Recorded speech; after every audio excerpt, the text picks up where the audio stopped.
Can you get Tren cough from TRT? In theory, yes. You can get an oil emboli, presumably from any medication that is injected in a oily solution. So this would include progesterone, estradiol, testosterone. If you get any of your biologic injections compounded in an oil because you don't like the aqueous space, those could also cause Tren cough.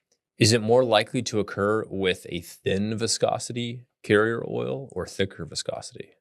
I'd assume thin. I would think MCT oil is probably the highest risk because it would be the most likely to go into the blood vessel and be able to be circulated to the lungs. Hmm.